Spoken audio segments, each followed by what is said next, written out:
kembali lagi bersama saya Dokter Gigi. Enggak ada deh. Dokter Gigi Ella Minati Putri. Nah, pada hari ini saya ingin memberikan sedikit informasi serta edukasi mengenai atau seputar gigi bungsu atau gigi molar 3. Oke. Keren banget. Apa nih? Jadi, apa kamu yakin dengan menjikat gigi saja sudah cukup untuk gigi Anda? Menyikat gigi saja belum tentu cukup. Yakin gigi Anda benar-benar bersih? Canda sayang. Jadi tahu nggak sih sebenarnya 90% dari orang Indonesia maupun manapun, mau Zimbabwe atau manapun, sebenarnya itu memiliki potensi giginya itu tumbuh miring. Gigi bungsunya atau yang biasa dikenal dalam kedokteran itu gigi M3 atau gigi molar 3. Biasanya itu 90% berpotensi untuk tumbuh miring. Pasti nih setelah itu timbullah pertanyaan. Lalu kenapa bisa tumbuh miring? Terus kalau memang tumbuh miring berarti perawatannya harus diapain? Terus kenapa Tuhan menciptakan gigi itu kalau memang nanti harus dicabut? Aku juga nggak tahu. Tapi ya udah, kita kulik ya masalahnya. Tapi sebelum membahas itu semua, kita harus tahu dulu nih struktur dari gigi kita. Jadi jumlah dan fungsi dari gigi kita itu sebenarnya berapa dan fungsinya apa aja. Yang pertama, jadi jumlah gigi kita dalam kedokteran gigi itu dibagi menjadi 4 regio. 4 regio. Yang pertama itu regio 1 itu ini regio 1, 2, 3, 4 gitu. Jadi kemudian setiap regio itu memiliki 8 gigi tepat. Mohon maaf liber. Jadi setiap regio itu mempunyai, karena tadi kita punya 4 regio, jadi setiap regio itu punya 8 gigi tetap. Nah, jadi kalau dibagi menjadi berarti ada berapa gigi dewasa, pemirsa? 32. Iya.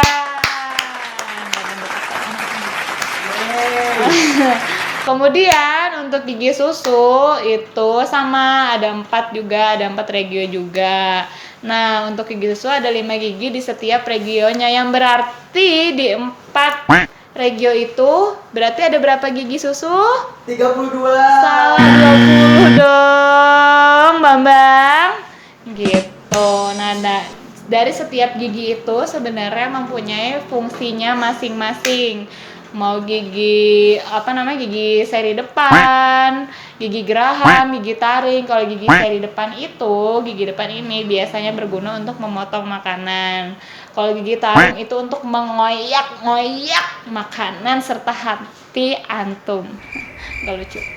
Terus untuk gigi geraham itu biasanya digunakan untuk mengunyah dan menghaluskan makanan. Mohon maaf, gagu banget.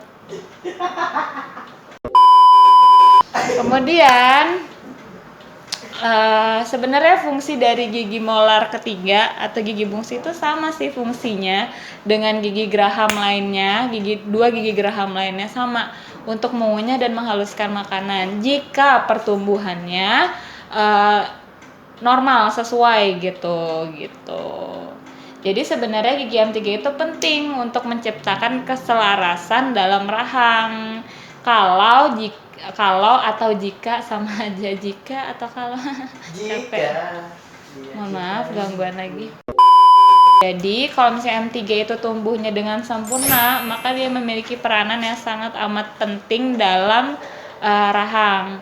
Jadi ada pasti ya? Ngapain? Yang bawa bapak. Mohon maaf ada ini. Sabar ya. Nah, jadi balik lagi, mohon maaf tadi banyak banget gangguan, ada pasien. Mohon maaf ya. Dan sini loh, masuk. Ini adalah orang di balik yang membantu gue dan selalu mengganggu gue. Lagi loh. Seperti tadi yang saya bilang. Dan kalau misalnya dia punya peranan yang sama, terus tumbuhnya sempurna aja, itu tidak akan pernah menyebabkan rasa sakit. Terus dok, ada pertanyaan nih dok, gitu kan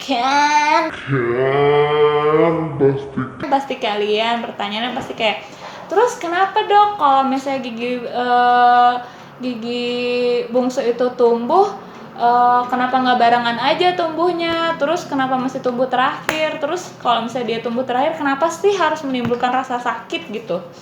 Nah, jawabannya adalah tanya Google. Canda, nggak lucu. Jadi biasanya tuh kalau gigi bungsu atau gigi M3 itu dia tuh tumbuh pada di saat usia kita 18 sampai 25 tahun. Nah, itu dia baru erupsi dengan sempurna atau tumbuh dengan sempurna. Jadi tidak semua gigi itu tumbuh bersamaan. Jadi ada urutan-urutan giginya. Jreng, nanti ada di sini, ya kan? Mau buang sampah dulu. Sumpah gue diganggu distract. They ask you how you are, you just have to say that you're fine when you're not really fine. Jadi pasti akan muncul nih, pasti bakalan banyak muncul nih pertanyaan yang paling sering aku dapet dipertanyakan gitu sama pasien-pasienku. Kenapa sih dok gigi bungsu itu tidak tumbuh berbarengan, terus kenapa dia masih tumbuhnya terakhir, terus kenapa pas tumbuh dia tuh sakit banget tumbuhnya gitu.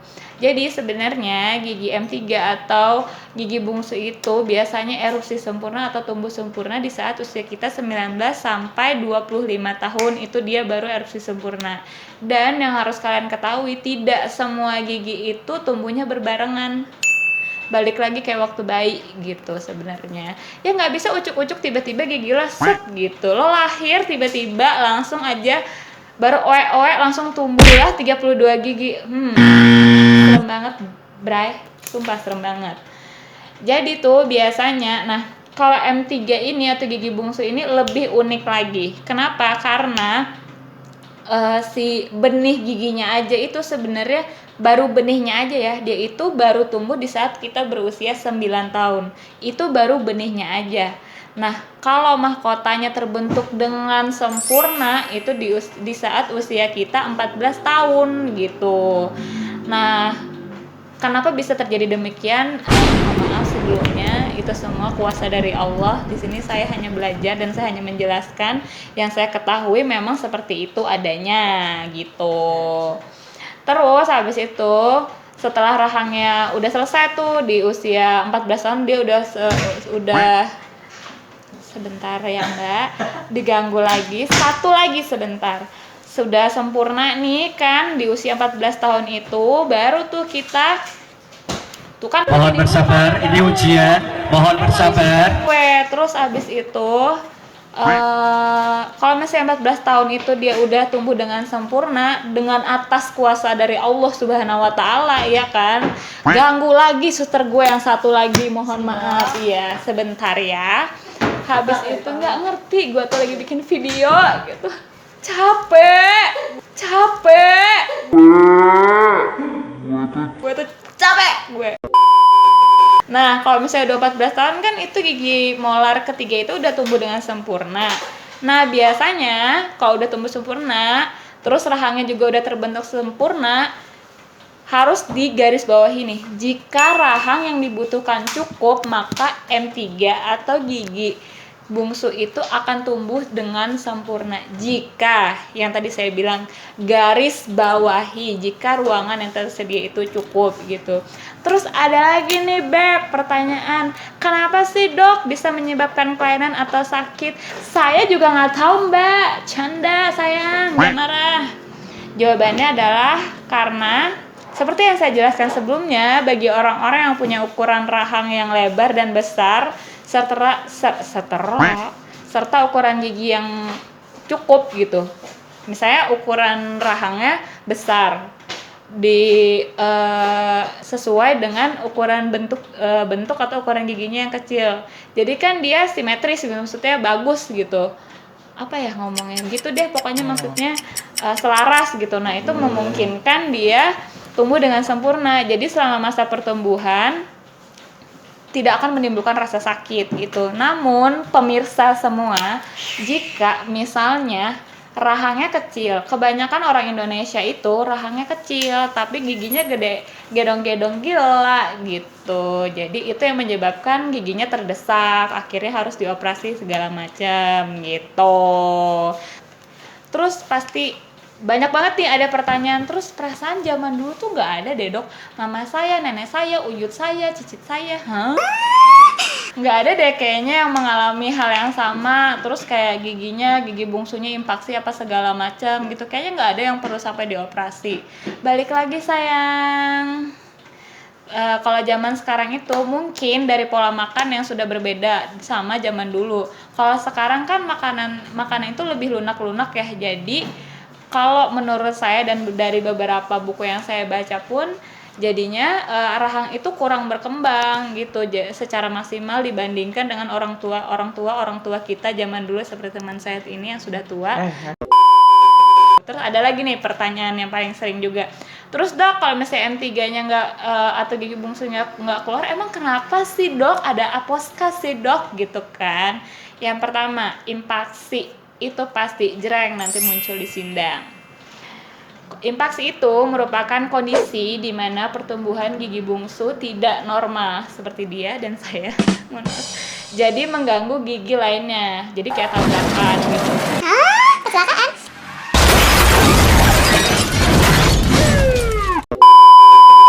Dan menimbulkan rasa sakit saat gigi tersebut tumbuh dan dapat merusak gigi tetangganya gitu. Yang pertama itu bisa menyebabkan impaksi. Yang kedua, makanan mudah terselip sehingga bakteri senang untuk berkembang biak di sana.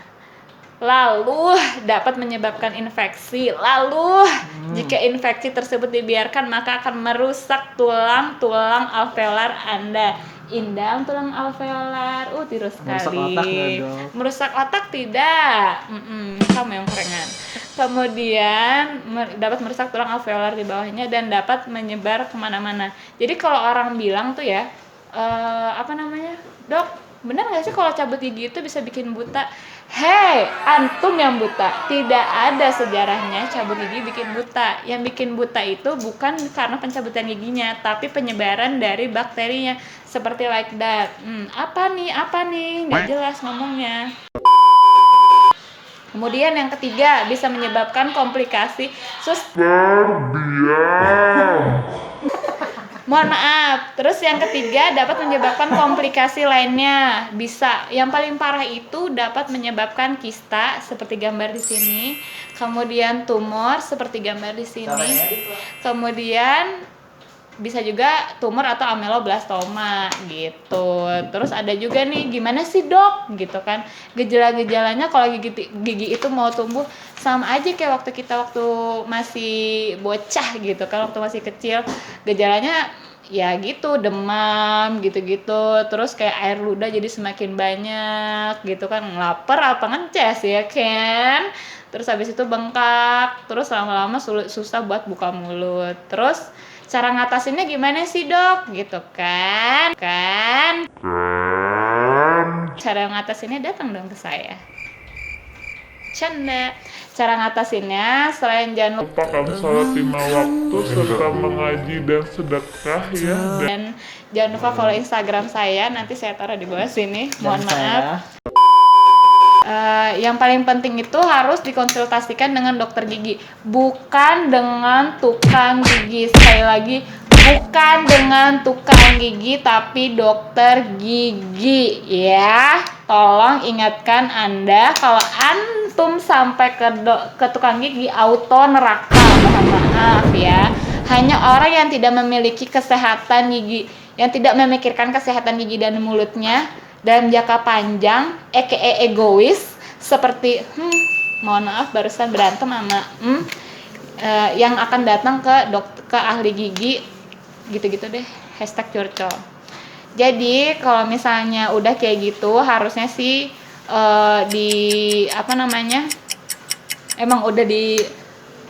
nanti kan kita datang ke dokter gigi nih, misalnya dokter giginya mendiagnosa udah ini impaksi namanya gitu kan, berarti giginya nabrak gitu atau tidak tumbuh dengan sempurna.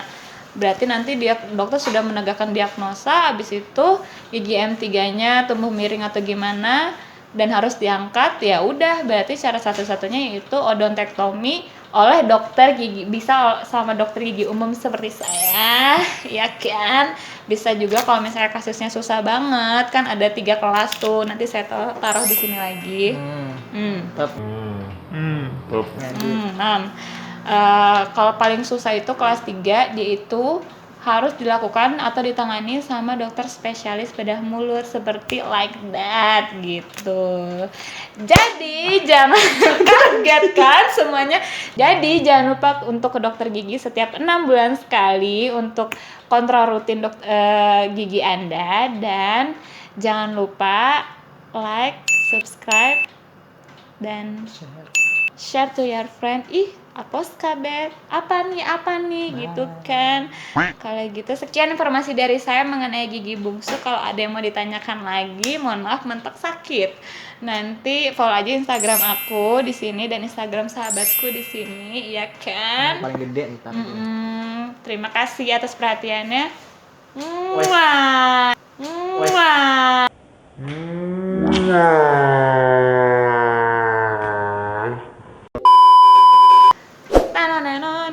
Ya harus masuk deh. Hai Sus, masuk vlognya.